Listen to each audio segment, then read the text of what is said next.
පවාට school ගෙනියන්න එක් sandwich එකක් හදමුද? එහෙනම් එන්නකෝ.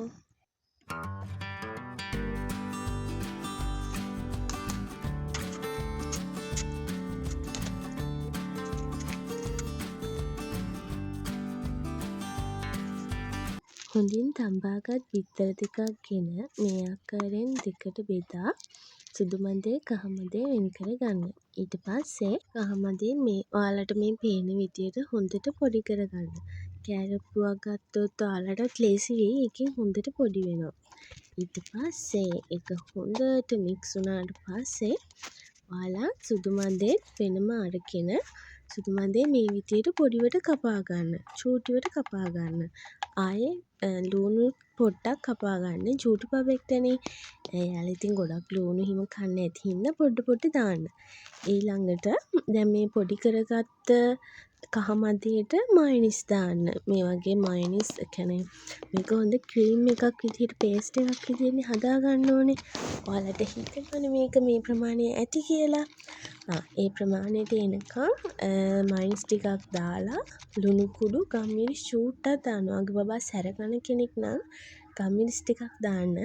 මගේ බබා සැර කන්නේ නැති හින්දා මම චූට්ටක් දාගත්තා. ඊට පස්සේ ඒකට කපාගත්ත ලුණු ටිකක් දාලා සුදු මදේ අපි අර පොඩිවට කපාගත්ත සුදු මදේ දාලා හොඳට මික්ස් කරගන්න.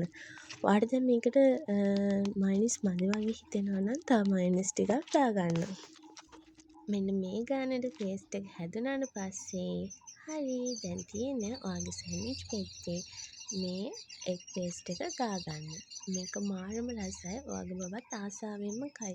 අනිවාර්යෙන් හදලා බලන්න. ඔයාලටත් මේක හදලා කෑමට ගන්න පුළුවන්. ඔයාලට හදනවා නම් මේකට අමු මිරිස් ටිකක් හීනයට කපලා දාලා මික්ස් කරලා බලන්න. එහෙනම් try කරලා බලලා මටත් කමෙන්ට් එකක් දාන්න.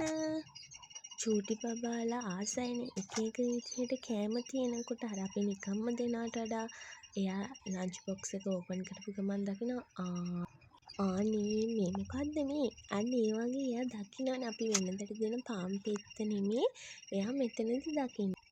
එතකොට එයාලා ඒක ගොඩක් ආසාවෙන් කනවා. බොරු නම් ඔයා මේක try කරලා බලන්නකෝ. බබා ආවට පස්සේ ඔයා බලන්න කෑම ඉතිරි වෙලාද කියලා. නෑ එයා ඔක්කොම කාලා try කරලා බලන්න.